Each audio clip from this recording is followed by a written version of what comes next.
Hi friends, इन दिनों हम आपके साथ एक जापानीज़ लड़की तोतो चान की कहानी शेयर कर रहे हैं, जिसके अभी तक हम लोग 16 एपिसोड आपके साथ शेयर कर चुके हैं। थोड़ा सा लंबा गैप हो गया है, इसलिए मैं आपको थोड़ा सा पुराना याद भी दिला देती हूँ कि ये कहानी एक उस बच्ची की है जो बचपन में जिसमें बहुत ज़्यादा क्यूरियोसिटी थी, एक बाल सुलभ उसमें शैतानियाँ थी, और उसकी इतनी क्यूरियोसिटी और बाल सुलभ शैतानियों के चलते हुए उसको एक स्कूल से निकाल दिया जाता है। और बाद में उसकी मम्मी उसको एक साधारण से लेकिन बहुत अच्छे स्कूल तोमोए में एडमिशन कराते हैं। और साथ में इस कहानी को पढ़ के लगा कि एक बच्चे को अगर अच्छा स्कूल, अच्छे टीचर्स और एक सेंसिटिव सेंसिबल पेरेंट्स मिल जाएं तो उस बच्चे की ज़िंदगी बदल जाती है। तो जो हमारी तोतो है जिसको स्कूल से निकाला गया था, लेकिन उसको एक अच्छा स्कूल मिलने से वो बाद में बड़ी होकर एक बहुत मतलब जापान के टीवी की बहुत बड़ी एक्ट्रेस बनी, एंकर बनी, और उन्होंने अल्टीमेटली वो यूनिसेफ की सद्भावना दूत बनी और उन्होंने ये बुक लिखी तोतो चैन। और ये जापान में मतलब कि पहली मतलब महिला द्वारा लिखी हुई पहली बेस्ट सेलर बुक बनी थी। तो कितनी ज़िंदगी बदल जाती है सिर्फ अच्छी एजुकेशन से। तो ये तोतो की इसमें कहानी है कि तोतो का बचपन, उसके कोबायाशी सर, उसके फ्रेंड्स, सबकी मिली जुली सी घटनाएं हैं और जिससे हमें बहुत कुछ सीखने को मिलता है। तोतो की इसमें छोटी छोटी सी बहुत सारी घटनाएं हैं, जिसमें कुछ एक दो घटनाएं शायद बीच में रह भी गई हैं। तो मैं आज आपको एक बहुत मज़ेदार सी घटना बताती हूँ कि तोतो की एक आदत थी कि जब भी वो टॉयलेट से निकलती थी तो मुड़कर ज़रूर देखती थी। आप याद कीजिएगा, बहुत सारे बच्चे होते हैं जिनमें ये हैबिट होती है, लेकिन तोतो की तो आप जानते हैं उसमें क्यूरियोसिटी बहुत ज़्यादा थी। तो वो मुड़कर ज़रूर देखती और कि इस होल में क्या है। और एक दिन इसी चक्कर में उसका पर्स उस गड्ढे में गिर जाता है। उस ज़माने में मैंने आप लोग को पहले भी बताया कि इस तरह के टॉयलेट्स तो होते नहीं थे कि फ्लश कर दो, ये सब अलग तरह के टॉयलेट्स होते थे। अब वो पर्स अंदर चला गया तो बाहर अब गई और उसको लगा क्या करूं मैं, क्या करूं। तो उस छोटी सी 6 साल की बच्ची की एक देखिए कि क्या उसकी सोच थी कि उसने खुद मतलब आज की तरह सेप्टिक टैंक में जैसे बहुत भारी ढक्कन होता है ऐसा नहीं था, लेकिन जो भी उस टाइम उस ज़माने का जो भी सेप्टिक टैंक था उसको खोला, उसमें से सारा मलबा, सारा कीचड़, सारी गंदगी निकालनी शुरू कर दी, क्योंकि उसको अपना वो फेवरेट पर्स चाहिए था। अब वो निकाले जा रही, पूरी पसीने में लथपथ हो गई, उसने निकाले जा रही, लेकिन देखिए ना उसको घिन आ रही, ना उसको बदबू आ रही, कुछ नहीं। उसको बस एक ऑब्जेक्टिव था कि मुझे मेरा पर्स ढूंढना है। उसी टाइम वहाँ से उनके जो सर थे, मतलब जो हेडमास्टर साहब थे कोबायाशी जी, वो निकले। उन्होंने उसको देखा। अब यहाँ पे कोबायाशी सर की एक सबसे बड़ी खूबी देखिए, उन्होंने उसको कुछ नहीं कहा।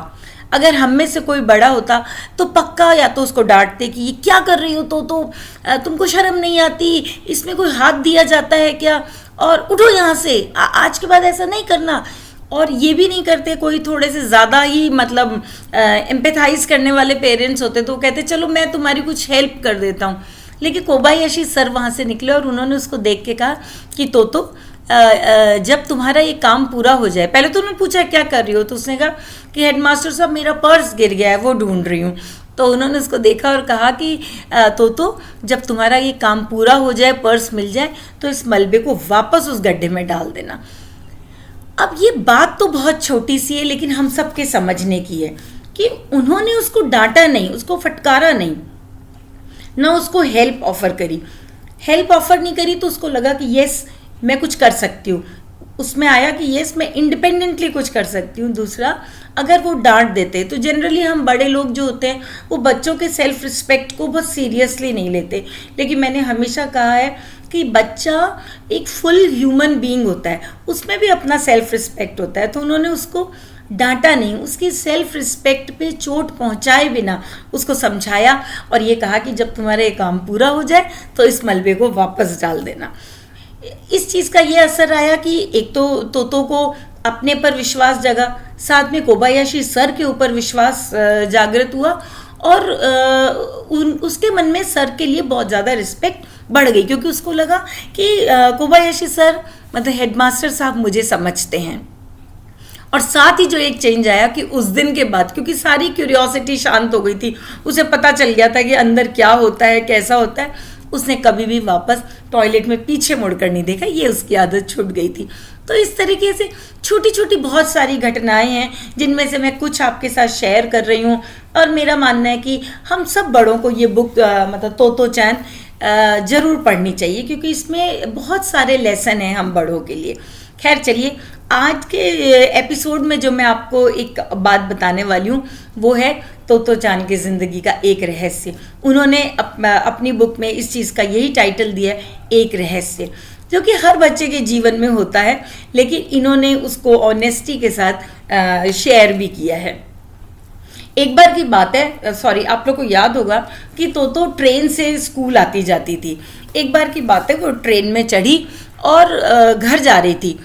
तो ट्रेन ने जैसे ही घुमाव लिया एक जगह, तो कोई चीज़ ऐसे सरकती हुई उसके पैरों के पास आ गई। ऐसा पहली बार पहले भी हुआ था, तब एक किसी का कोई बटन टूट गया था, वो उसको मिला था, तो उसने ध्यान नहीं दिया। लेकिन आज जब उसने देखा कि नीचे क्या है मेरे पैर के पास, तो उसको आश्चर्य हुआ। एक 5 सेंट का कॉइन था। उसने कहा, अरे बाप रे, मेरे को सिक्का मिला। अब सिक्का मिलने का मतलब तो आप जानते हैं कि उसके मन में आया, इसकी 5 सेंट में तो मीठी मीठी गोलियां भी आ सकती हैं, चॉकलेट भी आ सकती है। अब मैं क्या करूं? उसने बड़े होकर भी कहा कि मुझे नहीं मालूम कि उस दिन मैंने ऐसा क्यों किया, लेकिन उस सिक्के को उसने अपने पैर के नीचे दबा लिया। और इतने में टीटी जो कंडक्टर थे वो आए अंदर, और उन्होंने उसकी तरफ देखा, मुस्कुराए, क्योंकि वो रोज़ ही तोतो को देखते थे, तो वो जानते थे कि ये बच्ची कौन है। तो उस टाइम वो पसीने पसीने हो गई। उसको लगा कि अब मैं क्या करूं। अब बच्ची है ना, उसके मन में तरह तरह की बातें आने लगी। उसने सोचा कि मैं अभी ऐसे झुकूंगी और कहूँगी, अरे ये क्या, मेरा सिक्का गिर गया था, उठा लूँगी। लेकिन उसको लगा कि अगर मैं उठा रही होंगी, उसी टाइम किसी ने कह दिया ये मेरा सिक्का है, तो मैं क्या करूँगी। फिर उसके मन में आया कि उसको उसकी माँ ने एक बार सिखाया था कि अगर कभी ऐसे कुछ मिले तो वो पुलिस वाले को दे देना चाहिए। लेकिन उसने सोचा अब पुलिस वाला तो ट्रेन में है ही नहीं, तो उसने कहा क्या करूं। इतने में उसके दिमाग में एक बात आई कि जब मैं ट्रेन से उतरूंगी तो अपनी शू लेस बांधने के बहाने से वो सिक्का उठा लूँगी। और उसने यही किया। जैसे ही वो जब उसका स्टेशन आने वाला था तो वो झुकी और उसने अपनी शू लेस बांधने के बहाने से उस सिक्के को उठाया और ट्रेन में से उतर के भागी। तो उसने सोचा कि अब इतनी रात को अगर मैं पुलिस स्टेशन गई ये पैसे देने तो बहुत देर हो जाएगी, क्योंकि थाना बहुत दूर है और माँ को भी बहुत चिंता हो जाएगी। तो उसने सोचा कि मैं इसको कहीं छुपा देती हूँ। अब आप देखिए, हम बड़े कहते हैं कि ये तो चोरी है, ये तो झूठ है, लेकिन आप याद रखिए कि हर चीज़ की लेबलिंग मत कीजिए कि बच्चा अगर इतना से कोई हरकत करी तो वो चोरी कर ली है, उसने झूठ बोला है। हमें इसके पीछे कारणों को जानना चाहिए। उसके मन में क्यूरियोसिटी थी, क्योंकि उसको लग रहा था कि मैं आज तो छुपा देती हूँ और कल सुबह इसको लेके और स्कूल लेके जाऊंगी और सब बच्चों को दिखाऊंगी कि देखो मुझे सिक्का मिला, उन लोगों ने तो कभी देखा भी नहीं होगा। तो वो भागते भागते गई, एक पेड़ के अंदर घुस गई। उसकी तो आप आदत जानते ही हैं। और वहाँ पे एक लकड़ी से ज़मीन को खोदा और उसमें उस सिक्के को छुपा दिया और घर आ गई। वो तोतो जो घर पर रात को सोते टाइम अपनी माँ को स्कूल की ढेरों बातें बताती थी, ये हुआ माँ, उसने ये कहा, ऐसा हुआ वैसा हुआ। उस दिन वो ज़्यादा कुछ उसके पास बताने को नहीं था, क्योंकि उसको अगली सुबह का इंतज़ार था। माँ ने भी सोचा कि थक गई होगी तो आज वो सो गई।